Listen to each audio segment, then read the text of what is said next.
안녕하십니까. 저는 서보경이고요. 그렇습니다. 제가 있는 연구소에서 2008년도 그 최고 촛불 때 현장 조사를 했거든요.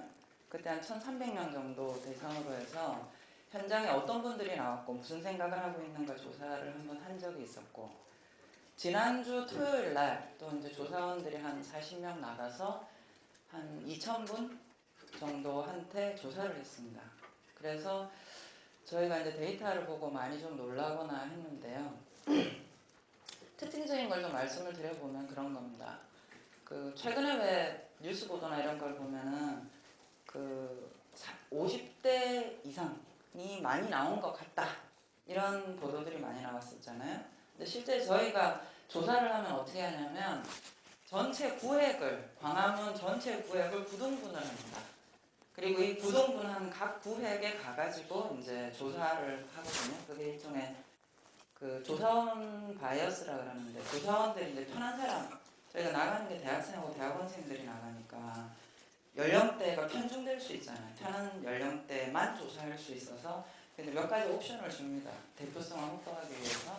시간대도 저희가 이제 2시부터 저녁에 10시까지 했습니다. 각 시간대를 나누는 거죠. 나오는 사람들 시간대가 다 다르기 때문에. 그렇게 해서 이제 한 조사를 했는데, 확실히 다르다라고 하는 게 나온 게 첫 번째가요.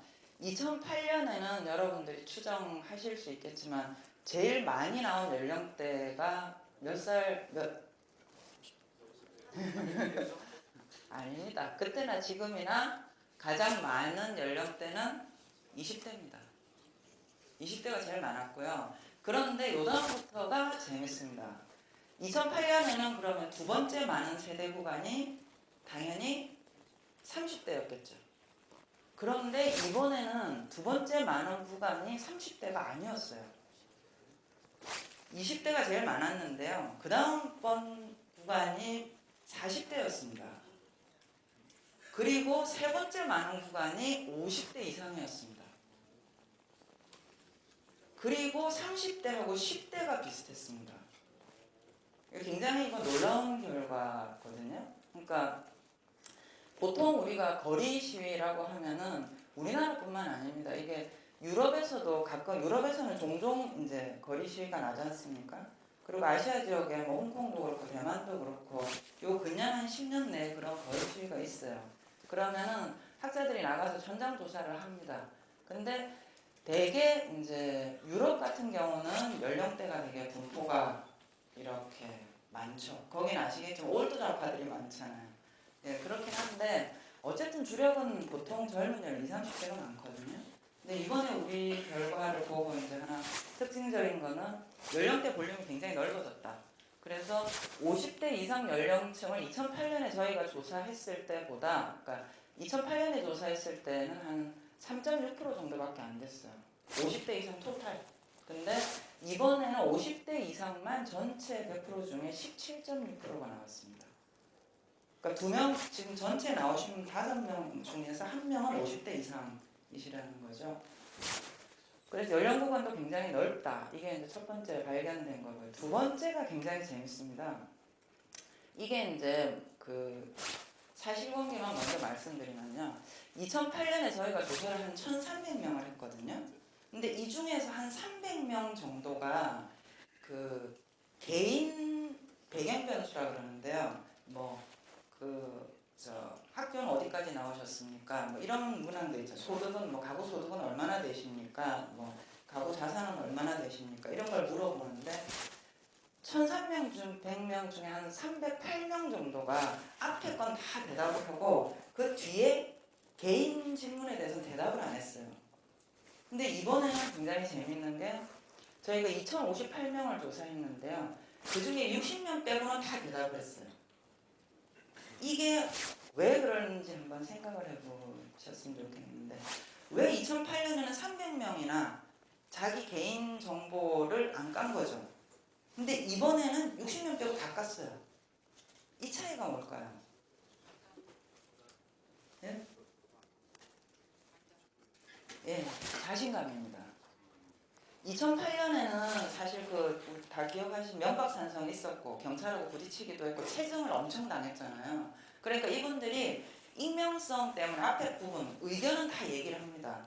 다 얘기를 하는데 개인 정보에 대해서 이제 뭐 그게 거기에 그렇다고 뭐 주민번호를 묻거나 전화번호를 묻거나 이메일을 묻거나 이런 게 아닌데도 불구하고 자신의 개인 정보라고 생각되는 걸 감췄어요. 두려운 거죠. 근데 이번에는 너무 당당하게 다 얘기를 한 겁니다. 아주 극소수를 떼고. 그리고 또 하나 저희가 조사를 하면서 굉장히 이건 놀랐는데요. 통상 저희가 여러분 그 전화 여론조사 이런 거 하면 응답률 이런 거 보시죠. 우리나라 그 언론사나 아니면 리서치 회사에서 전화로 정치 여론조사를 하면 응답률이 보통 얼마나 나올 것 같으세요?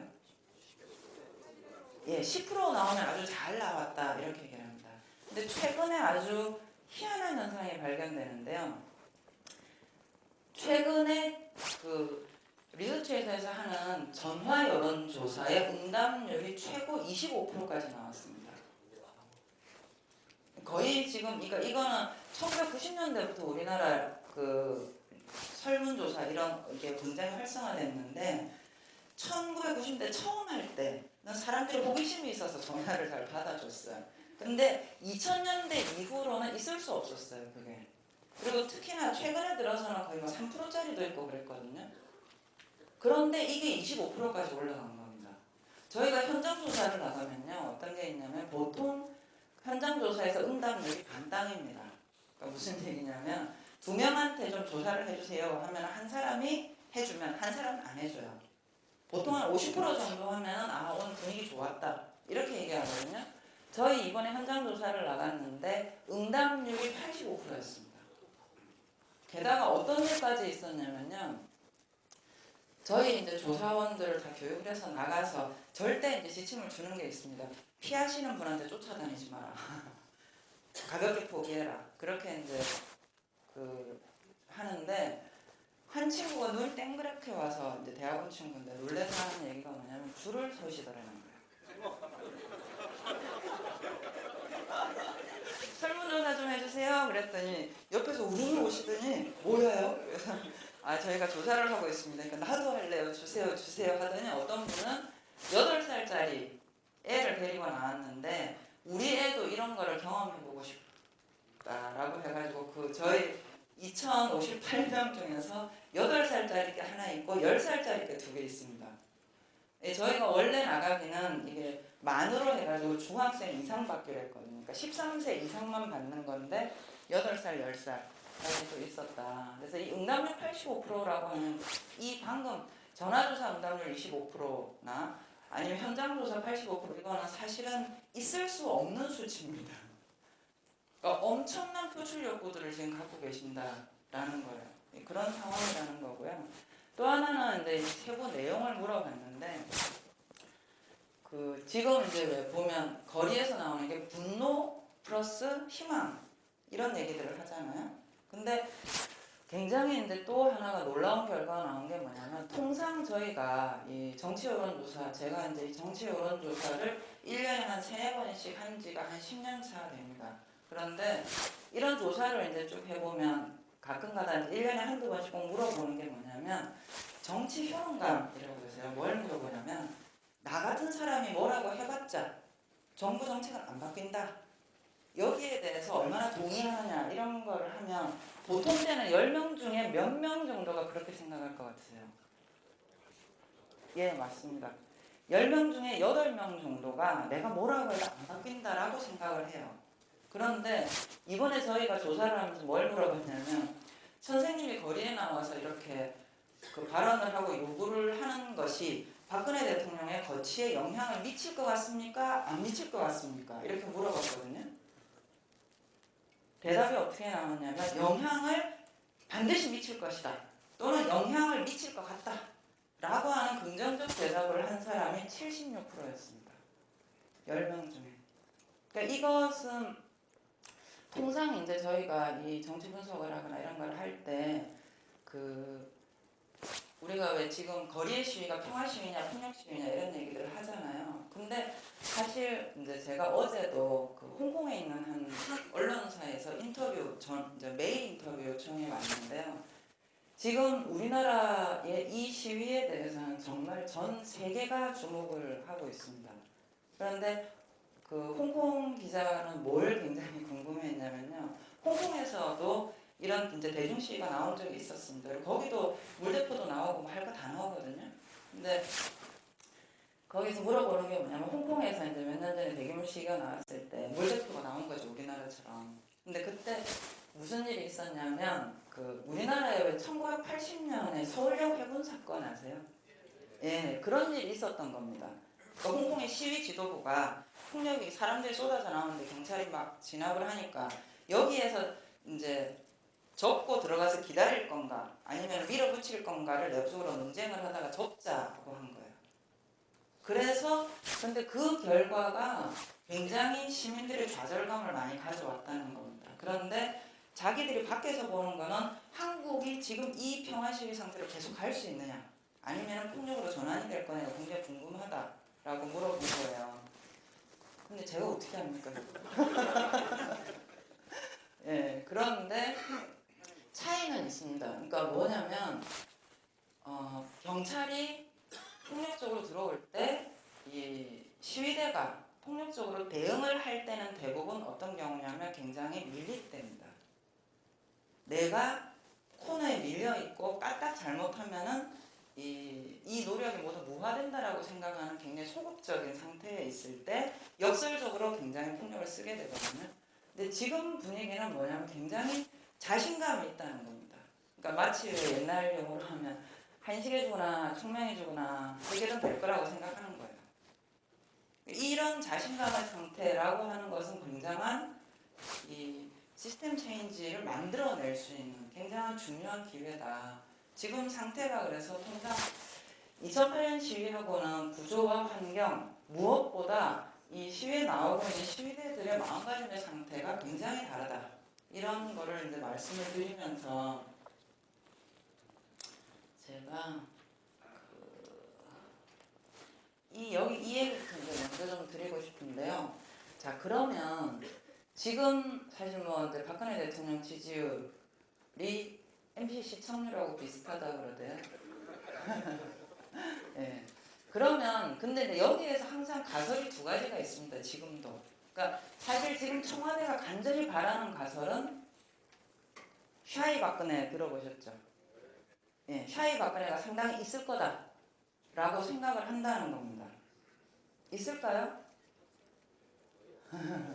있을 수도 있습니다. 그러니까 예컨대 이런 걸 저희가 그거 말고 이제 온라인 폴도 하거든요. 네, 온라인 여론조사입니다. 그래서 뭘 물어봤냐면 만약 이거는 근데 조금 지금하고는 다른데 이게 한 그 열흘 전에 물어본 거예요. 그러니까 지금은 일주일 단위로 사태가 계속 바뀌니까 지금 또 어떻게 바뀌었는지는 모르겠는데 일주일 전에 저희가 물어봤어요. 뭘 물어봤냐면 지금 박근혜 대통령이 조용히 사표 내고 내려오면 처벌 안 해도 된다 라는 견해가 있는데 어떻게 생각하십니까? 이렇게 물어봤거든요. 몇 명 정도가 그렇다고 대답했을까요?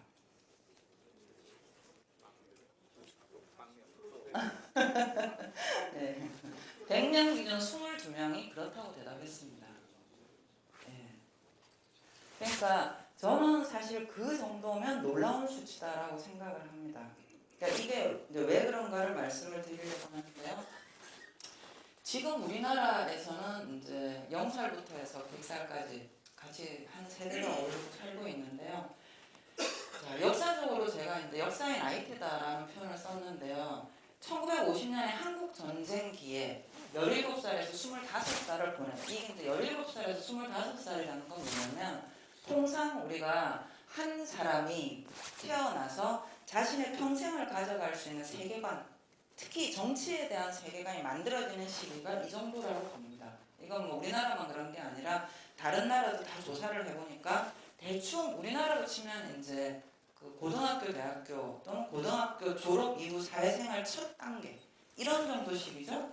요 시기를 보냈을 때 어떤 들은 정치에 대한 정보라든지 프레임 이런 부분들이 평생을 간다라고 하는 게 중요한 가설인데요. 한국 전쟁 시기에 17세에서 25세를 보낸 분들은 지금 80대입니다. 80대 이상이세요.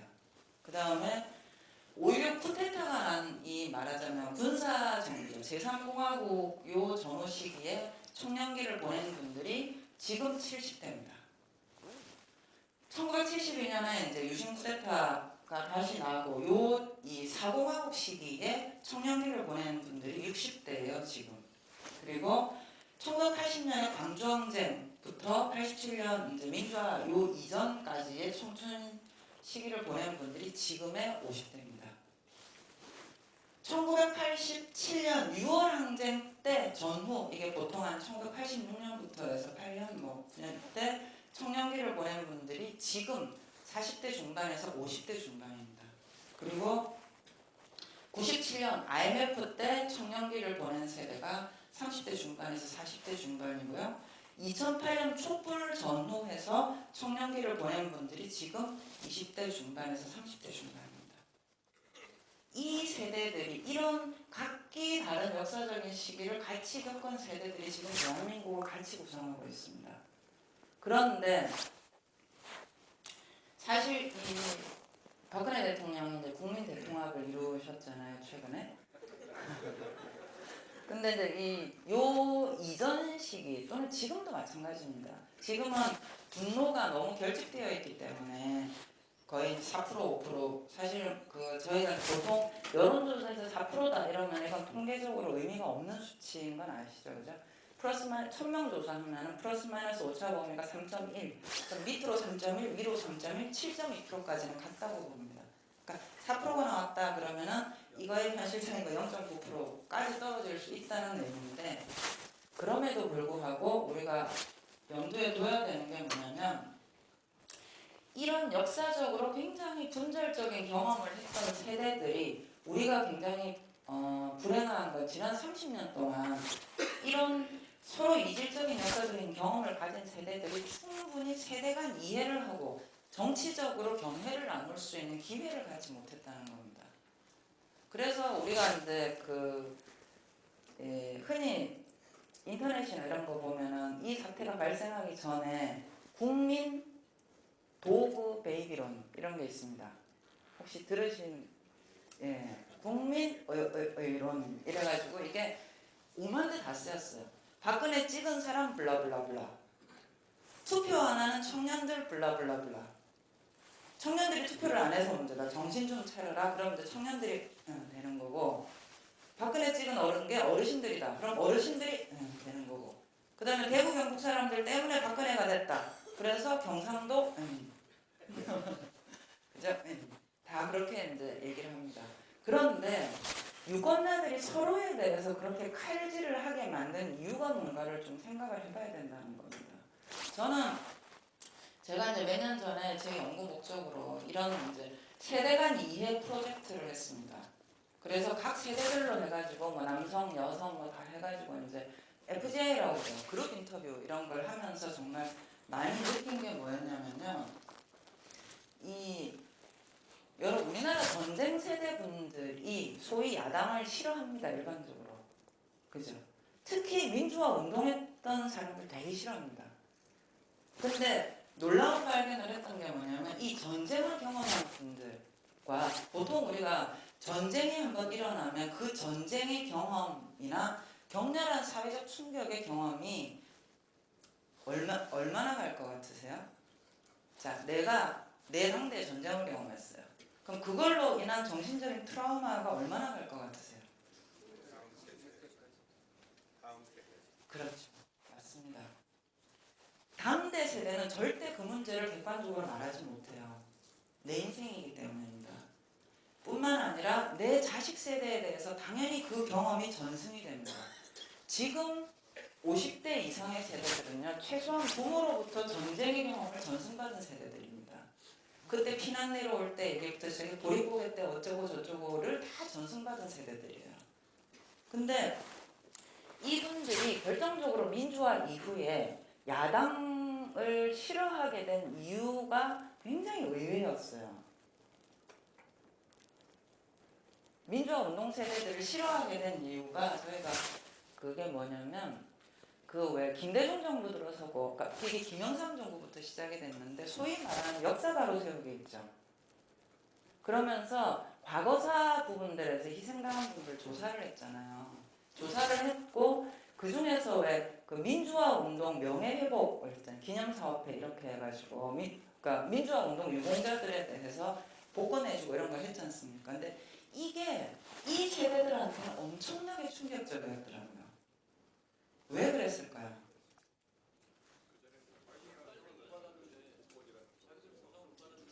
맞습니다. 방금 말씀하신 딱 그건데요. 이분들이 뭐냐면 민주화 운동 좋아. 사회적으로 기여 인정해. 근데 이분들이 한이 맺힌 게 뭐였냐면요. 한국전쟁 당시에 정말 그거는 일종의 북한이 내려왔다고 하더라도 그 당시에는 왜 국군에 의한 희생자도 굉장히 많았지 않습니까? 미군에 의한 희생자도 많았죠. 즉 전쟁 와중에 국가로부터 보호받지 못한 사람들이 너무나 많았어요. 이 사람들은 아무도 보상받지 못했다는 겁니다. 심지어 국군으로 참전해서 팔 달고 다리 잘린 사람들의 가족조차 도움을 못 받았다는 거예요. 게다가 베트남 파병자들 가끔 요즘은 이제 그분들도 기력이 딸려서 못 하시는데요. 예, 한 10년 전만 하더라도 왜 고엽제 전후회 분들, 월남 파병 전후회 분들 이런 분들이 가스통 들고 국가보훈처에 난입을 하셨어요. 왜 그랬냐? 이분들이 파병 갔습니다. 그죠? 파병 갔다 왔는데 그 고엽제 전후회 분들이 그 당시에 그 파병됐던 분들, 파병돼서 갔다 온 분들 중에 절반 정도가 고엽제 판정을 받아요. 사후에. 근데 우리나라 정부가 고엽제 신고를 받기 시작한 게 이분들이 파병 갔다 오고 20년이 지나서야 그걸 받기 시작을 합니다. 그런데 그 사이에 이분들이 어떤 인생을 살았냐면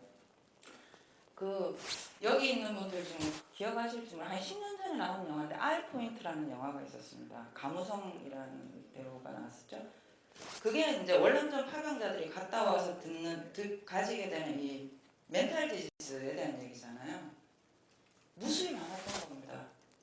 가서 다친 사람 말고 멀쩡하게 온 사람들도 이 멘탈 디지즈 때문에 엄청난 고통을 받았던 거죠. 게다가 이 고엽제의 직무? 이런 것들은요. 아직도 고엽제가 정확하게 어떤 액트를 갖는지를 다 안 밝혀져 있습니다. 어떤 사람은 멘탈이 다치고요. 어떤 사람은 신경계통이 다칩니다. 어떤 사람은 피부 만성질환 때문에 평생을 고생을 합니다.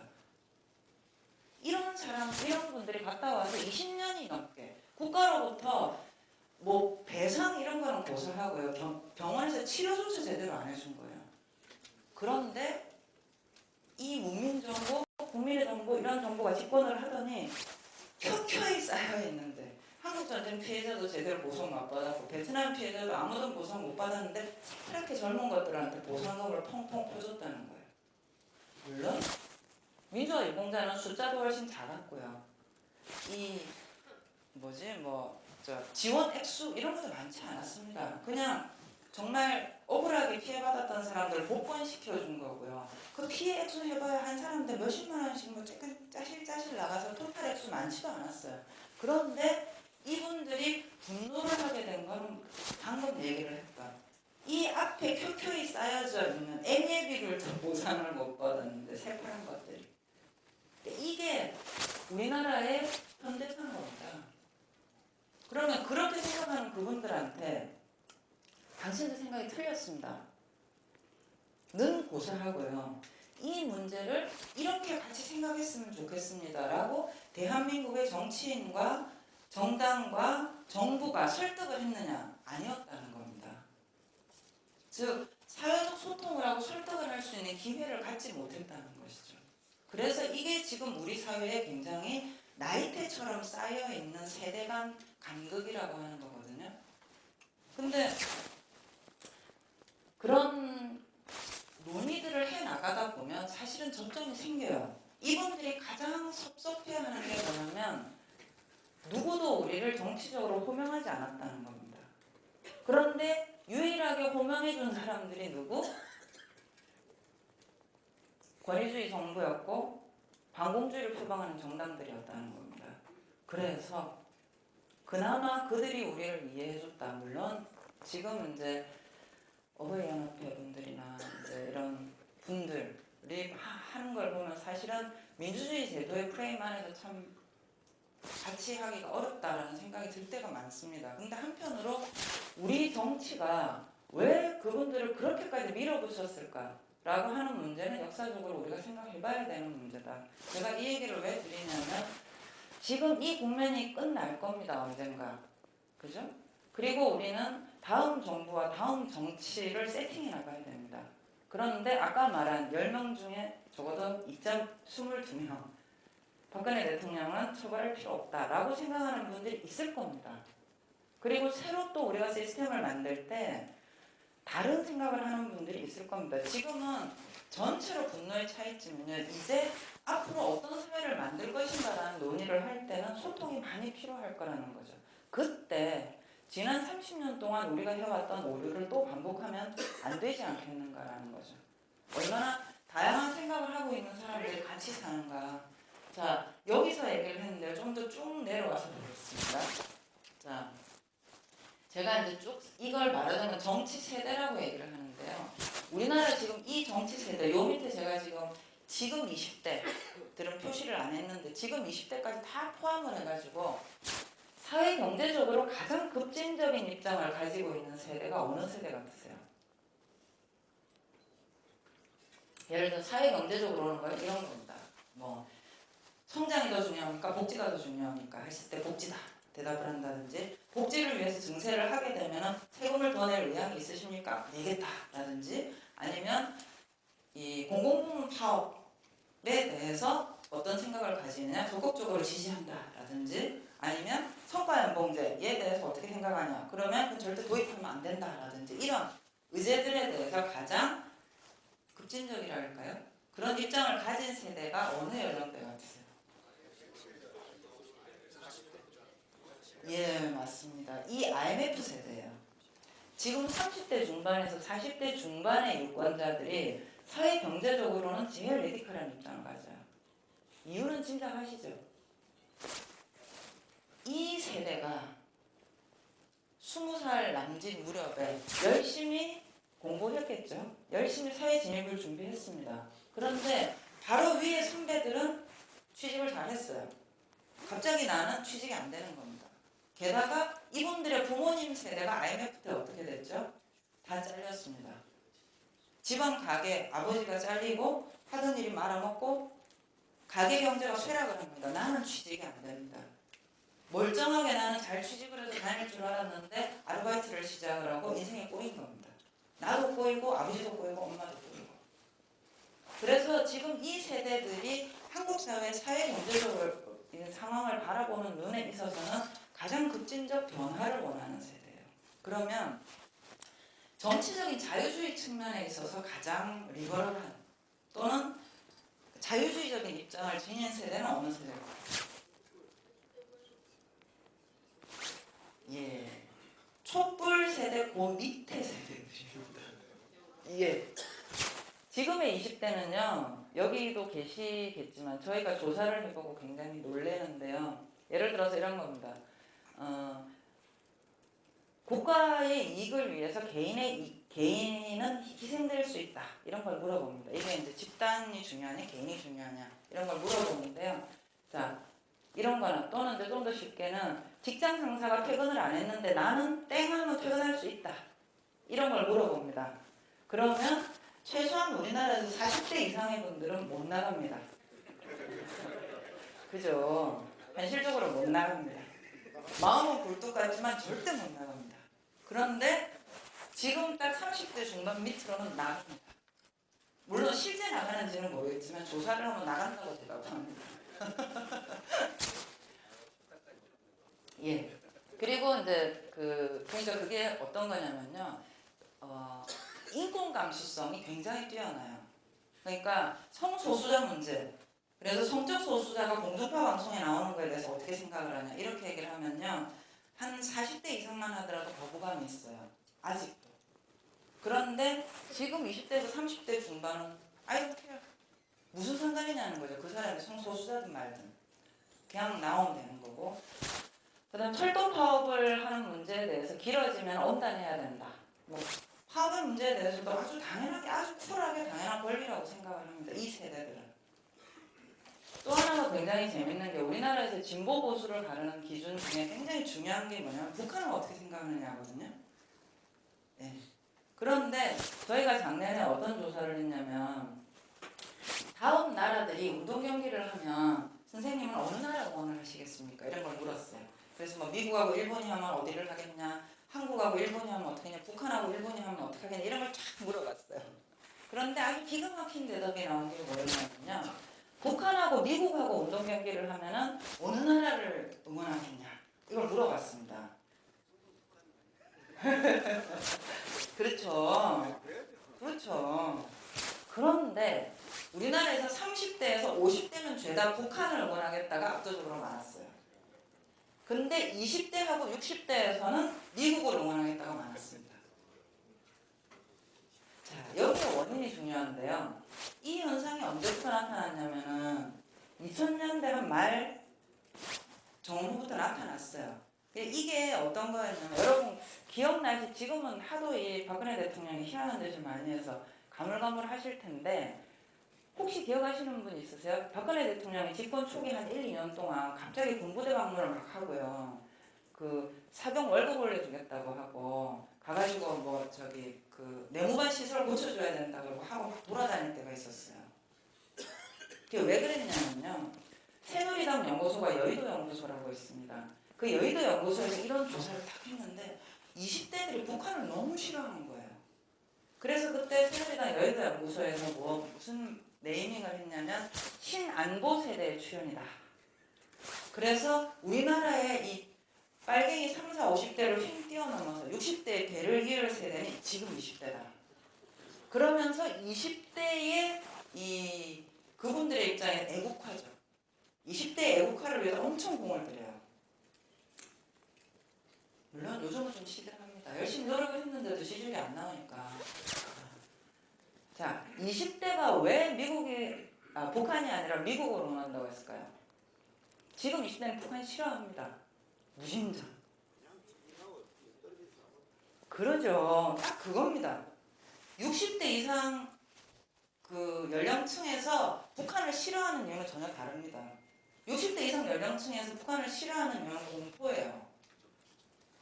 인도주의적 지원하면 저것들 핵 만들어가지고 우리를 칠지 모른다라는 공포거든요.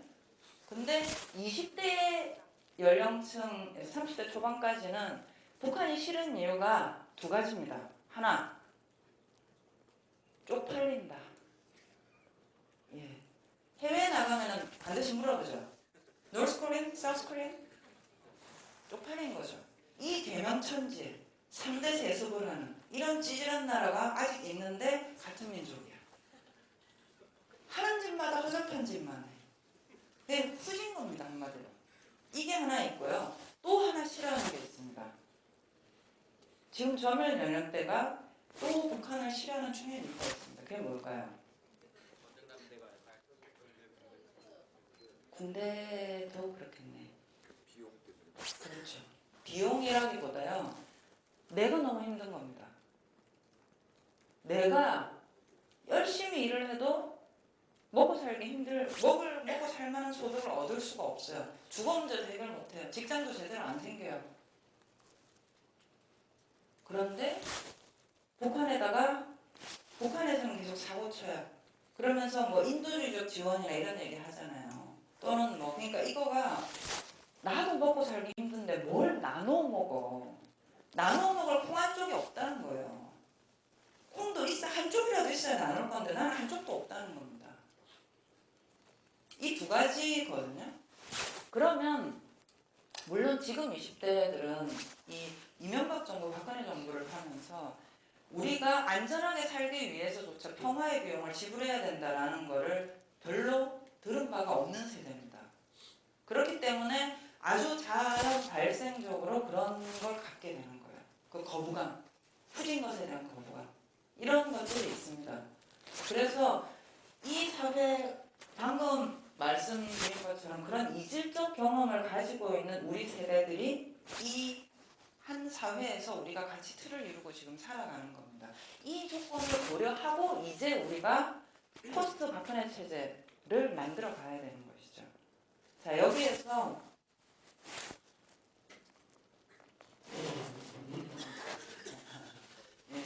이게 이런 조건에서도 우리가 지금 그래도 세월은 간다는 거죠.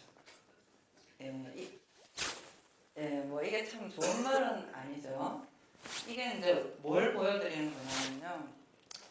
이 지난 민주화 이후 지난 30년 동안 우리나라 정치가 참 힘들게 꾸역꾸역 온 것에는 이런 이질적인 세대들이 서로를 이해하고 같이 갈 수 있는 프레임보다는 아주 분절적으로 살아올 수밖에 없었고, 그것의 이제 한 대표적 표현이 소위 지역정당 체제 이런 거지 않습니까? 이 문제도 마찬가지인데 저는 지역정당 체제도 유권자 탓은 아니다라고 생각하는데요. 어쨌든 간에 지금 자 50대 미만의 세대들, 아까 이렇게 보셨지만 최소한 지금 50대 중반 이후 세대들은 다 민주화의 경험을 공유했거나 민주화 이후에 태어난 세대입니다. 지금 20대는요, 여기 있는 이제 여러분들 중에도 계실 수는 있겠지만 정말 다른 세대다. 즉 개인주의적 자유주의를 그냥 탑재하고 태어난 첫 유권자 세대들이에요. 민주화 이후에 태어나서 교육을 받아가지고 유권자가 된 첫 세대들입니다. 지금 20대들이. 그렇지만 지금 50대 미만만 하더라도 모두 다 최소한 민주주의의 가치에 대해서 동의하는 사람들이 이제 압도적 다수가 됐다는 겁니다. 과거에 사실 지금 80대 이상 전쟁 세대나 또는 70대 이상의 유신 세대를 경험을 하셨던 분들은 민주주의에 대한 생각이 굉장히 다릅니다. 그러니까 국가주의적 또는 집단주의적 정치관을 가지고 계시는데 이 문제를 교구와 소통을 하기가 참 어려움이 있었던 거예요. 풀어내지 못했기 때문에 우리 역사가. 그렇지만 지금 50대 이상이 전체 유권자의 3분의 2 이상을 차지하고 있는 상황이기 때문에 유권자 지형상으로도 정치 시스템, 정당 시스템을 이제는 체인지해 볼 만한 시도를 할 때가 됐다는 겁니다. 이게 이제 어떻게 달라졌는가 이런 거고요. 또한 다른 한편으로 사실 이번 촛불 상황이라고 얘기를 하는 것이 그렇게 새롭거나 새롭죠. 새로운데 이제 직무적으로는 이미 2008년 이후부터 쭉 있어 왔었던 상황이다라는 걸 말씀을 드리는데요. 이거를 먼저 보고 말씀드릴까요? 이게 뭐냐면은 투표율입니다. 투표율인데요. 이게 지금 19세, 우리나라의 첫 투표권을 가지는 세대가 19세잖아요. 2008년 18대 총선하고 지금 2016년 20대 총선이 있습니다. 올해. 엄청나게 늘었죠. 19세가 2008년에요. 여성은 27%만 투표했습니다. 10명 중에. 100명 중에. 남성은 38.1%만 투표를 했습니다. 그런데 요번에서 여성은 55.5%가 투표를 했고 남성은 51.8%가 투표했습니다. 투표율이 엄청나게 증가했죠. 게다가 여성 투표율이 굉장히 늘어났습니다. 요새 저희 그 선거 연구하는 사람들 중에 핫 이슈가 이겁니다. 대한민국 젊은 여성들한테 무슨 일이 일어나고 있나. 이 현상이 20대 전반도 마찬가지죠.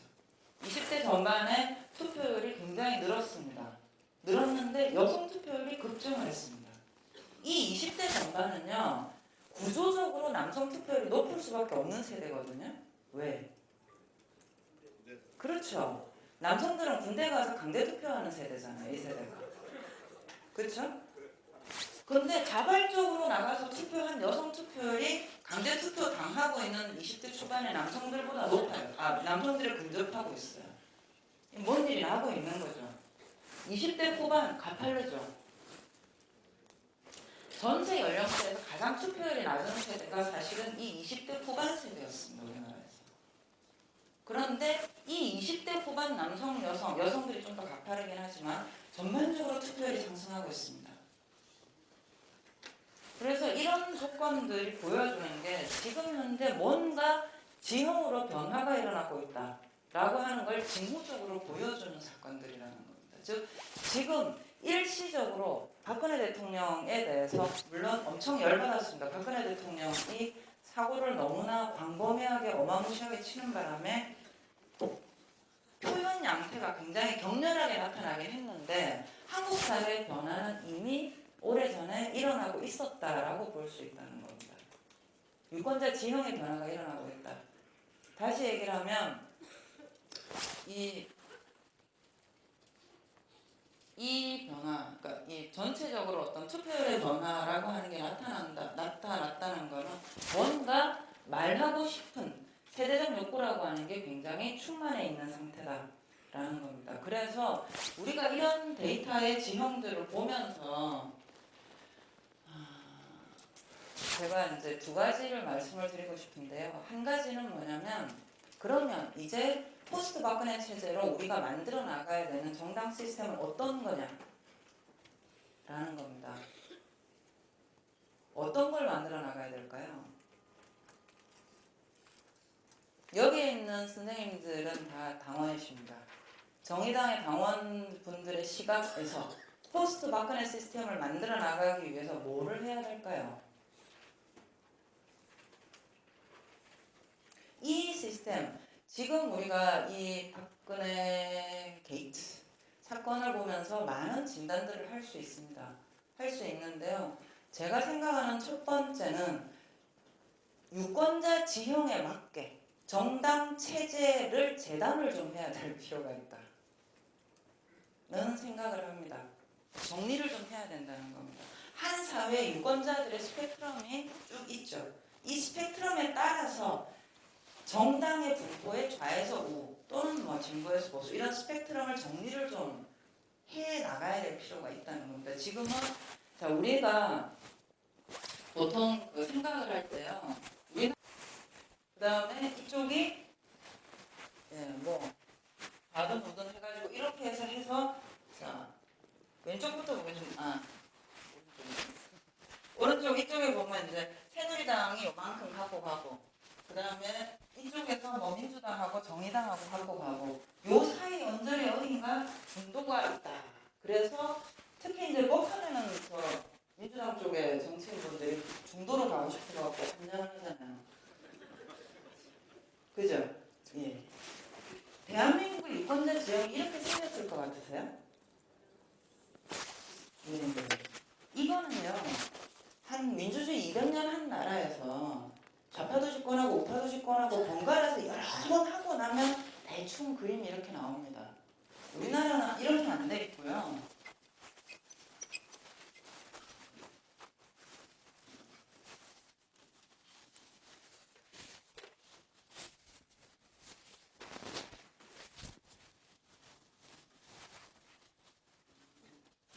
이렇게 생겼습니다.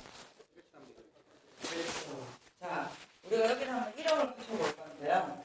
제일 오른쪽에 볼록 나와 있는 이 층은 뭘까요? 우리나라에서 제일 오른쪽에 분포한 유권자 층. 예, 여기는 참 이름을 붙이기가 뭐해요. 보수 아니겠죠, 그죠? 예, 여기는 보수가 아니고요. 박정희로 동원됐던 유권자층입니다.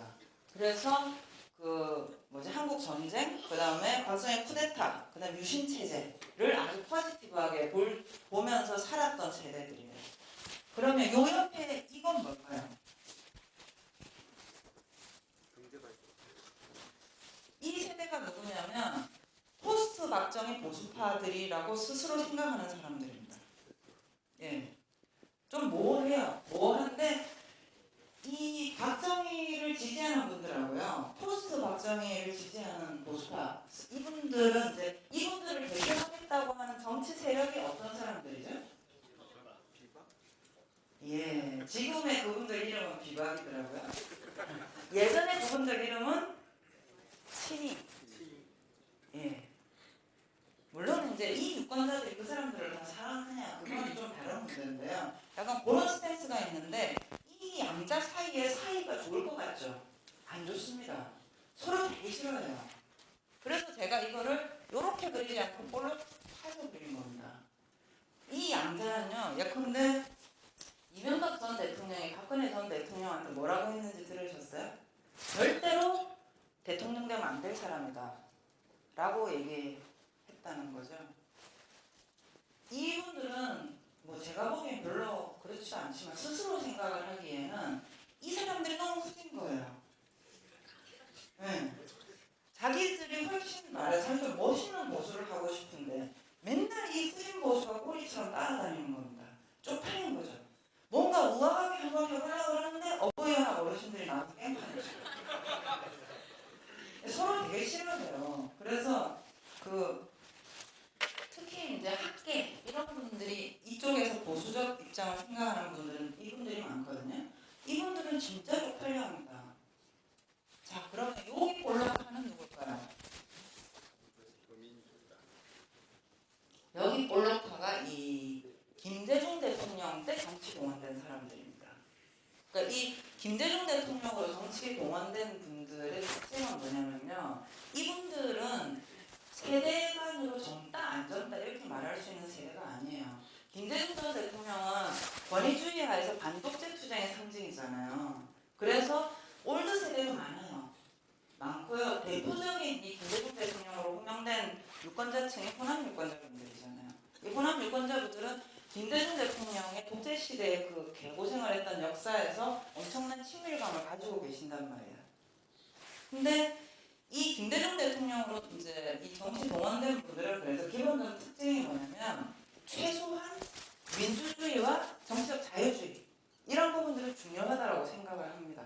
그런데 김대중 대통령은 사실 대중경제론이라든가 이런 걸 해서 사회경제정책에 대해서도 굉장히 혁신적인 얘기들을 했지만 적어도 이 대통령이 집권할 시기에 그런 정책이 시행되기는커녕 IMF 이후에 엄청나게 구조조정을 하고 노동시장에 대한 반노동 정책들을 많이 했단 말이에요. 그래서 이 세대들은 사회경제적 진보적이지는 않아요. 자, 그럼 여기는 어딜까요? 네? 정의당?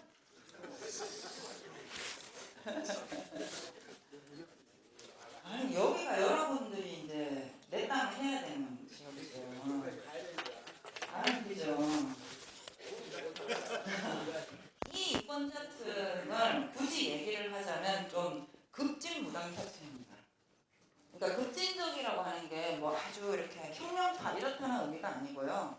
사회 경제적으로 생각을 할 때 상당히 진보적인, 그러니까 우리 그런 입장들을 가지고 있고 정치적으로는 자유주의를 굉장히 선호하는, 그러니까 정치적 자유주의와 사회 경제적 진보 이런 거를 동의하는데 중요한 거는 이 사람들의 다수가 중도파라는 겁니다. 왜 그러냐면요. 우리나라에서는 이 중도라는 말이 뭐하고 똑같은 말이냐면 무당파입니다. 유권자 지형이 이렇게 생겼는데 중도가 어디 있어요? 그죠? 우리나라에서는 당신은 뭐 어느 당을 지지하십니까? 그러면 이 두 팀은 여태까지 새누리당 지지한다고 했겠죠. 이 팀은 민주당 지지한다고 했겠죠. 이 팀들은 지지할 당이 없어요. 그러니까 무당파입니다. 예, 조사를 하면 이분들은 인연적으로는 진보로 나와요. 근데 당파는 없습니다. 그리고 이 중도 무당파층으로 나오는데, 그래서 우리나라에서 이 중도라는 개념은 하나의 층이 아니에요. 자, 지금 생각해 보십시오. 영남의 무당파층은 전력이 뭘까요, 지금? 영남에서 우리가 정치조사를 했을 때 선생님은 어느 당을 지지하십니까? 하면은 난 지지당가 없다 하는 사람들의 다수의 전력이 뭘까요? 그렇죠. 과거 새누리당을 지지했는데 지금 너무 실망해서 빠진 분들이 영남 무당파입니다. 호남 무당파 분들은 전력이 뭘까요? 민주당을 지지했다가 정 떨어진 분들이죠. 수도권 무당파는 어떤 사람들일까요? 다 실파 무당파층이겠죠. 그렇죠? 예. 그래서 유권자 구성의 특징이 이렇게 만들어져 있기 때문에, 그러면 정의당은 어디를 공략을 해야 될까요? 예. 여기. 예. 급진무당파층이 정의당의 기본 베이스라인이 될 겁니다. 자, 여기서 보시면 이번에 박근혜 대통령이 상당히 기여를 하신 게 뭐냐면 이 분들의 포지션을 이렇게 찌그러뜨렸어요. 이분들이 나 혼자는 사랑하는데 이제 밖에 나가서 사랑한다고 떠들고 다니기가 쪽팔리게 됐습니다.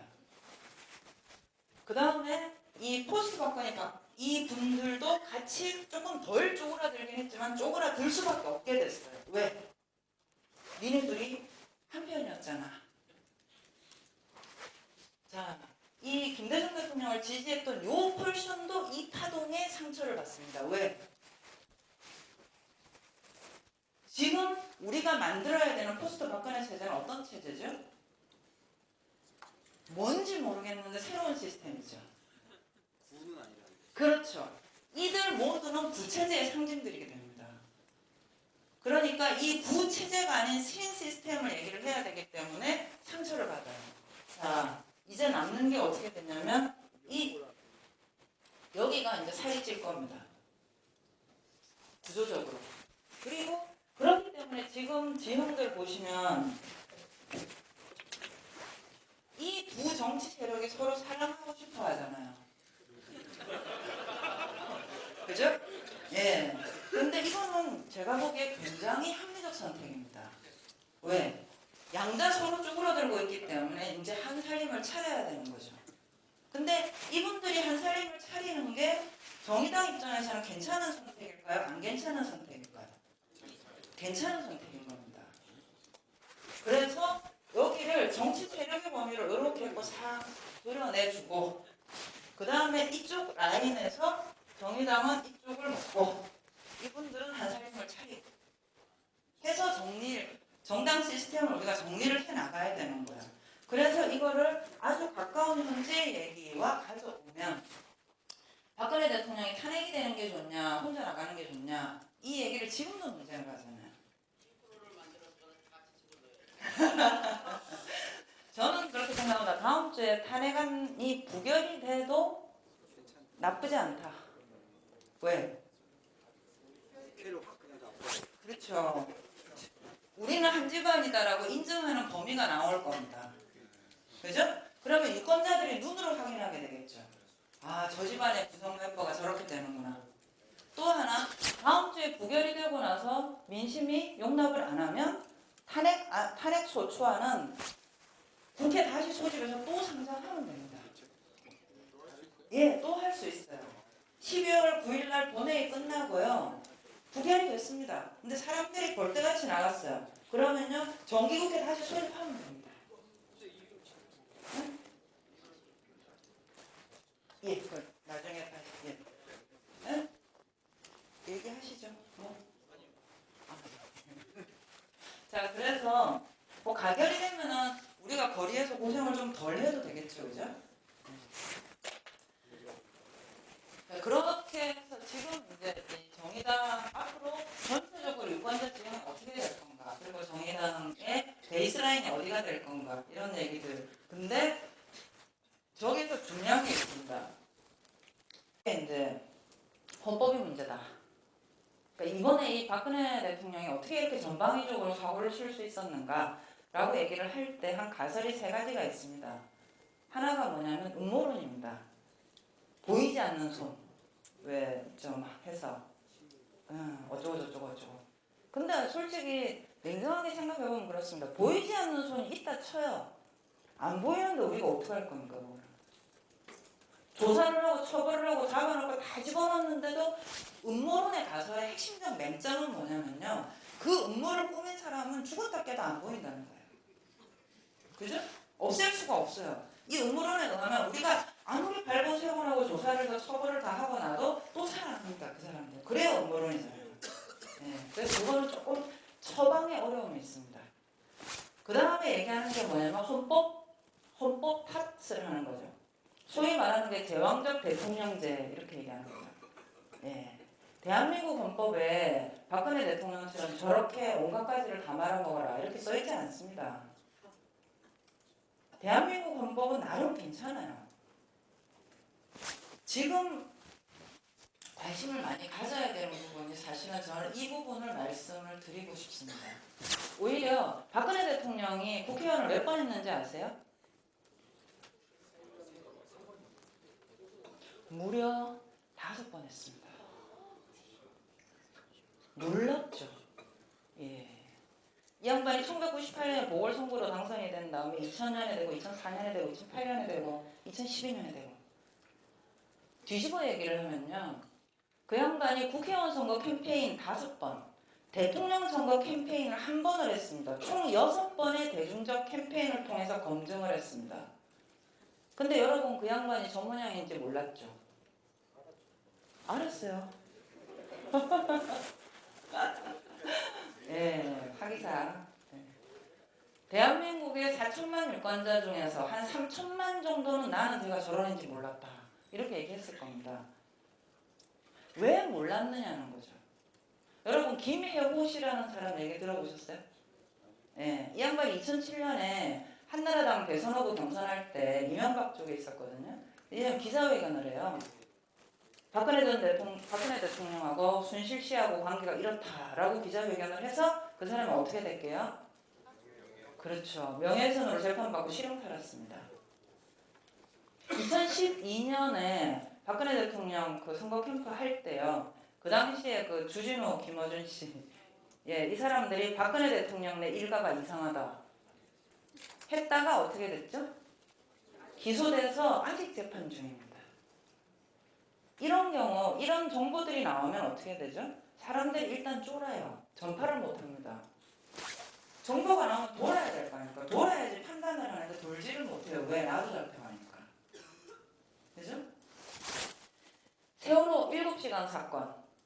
지금 규명해야 된다고 난리죠. 처음 의혹을 제기했던 일본 기자 기억하세요? 예, 그 사람 어떻게 됐죠? 예, 재판 받았습니다. 그러면서 세월호 7시간 말하면 안 되는 정보가 되어버렸죠. 꼭 물어야 되는 게 저는 그거라고 생각합니다. 권력에 대한 특히 정당 운동을 하는 분들이 특별히 더 바꿔야 되는 부분이 이번 사태를 통해서 저는 이 부분이라고 생각을 하는데요. 권력에 대한 가장 강력한 견제 장치는 시민들의 입입니다. 지금 거리에 이렇게 5주째, 6주째 시위를 하면서 최근에 엄청나게 신문들의 새로운 정보들이 많이 나오잖아요. 나도 봤다, 나도 봤다, 나도 봤다. 예. 나도 봤다라는 얘기를 이렇게 망가지기 전에 할 수 있어야 되는 거죠. 박통이 이렇게 다 말아먹기 전에 나도 봤다 했으면 이까지 안 왔을 거 아닙니까?